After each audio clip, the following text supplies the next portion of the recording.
Bilang pagtupad sa direktiba ng Bangko Sentral ng Pilipinas, hindi na po ma-access sa mga pangunahing e-wallet app ang mga online gambling site. Nakatutok si Darlene Kai.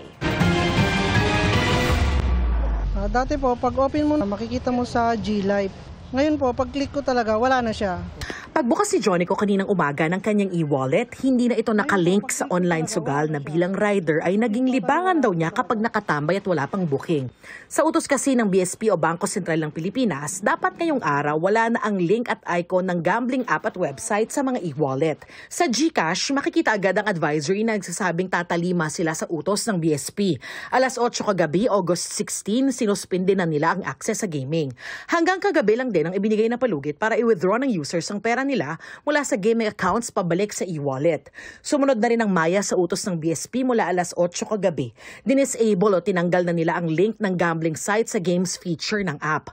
Unang inanunsyo ni BSP Deputy Governor Mamerto Taconan ang pag-unlink ng online gambling platform sa hearing ng Senate Committee on Games and Amusement kasunod ng mga panawagang iban ang online gambling. Epektibo raw ito hanggang maisapinal nila ang mga pulisya tungkol sa online gambling payment services. Malaking tulong daw ito para sa mga nag-online gambling. Para sa akin po, hindi na po siguro. Para maiwasan na rin. Hindi lang ako, basta sa mga nakakarami din. For me, malaking bagay, ma'am. Kasi kagaya sa akin, isang rider, pag may mga pasahero nagbabayad through GCash, kahit mga pangkain mo lang, isugal pa.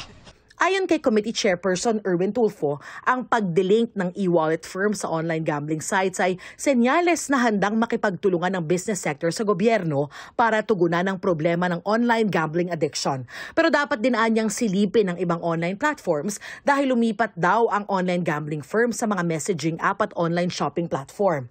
Ayon sa isang psychiatrist, mahalaga ang tulong ng mga mahal sa buhay at buong komunidad para matulungan ang mga may gambling disorder. Nagsisimula ito with na they need help and help is always available at meron always therapy, be it cognitive behavioral therapy, psychotherapy, group therapy, and meron also medications kung kinakailangan. Para sa GMA Integrated News, Darlene Kai, Nakatutok, 24 Oras.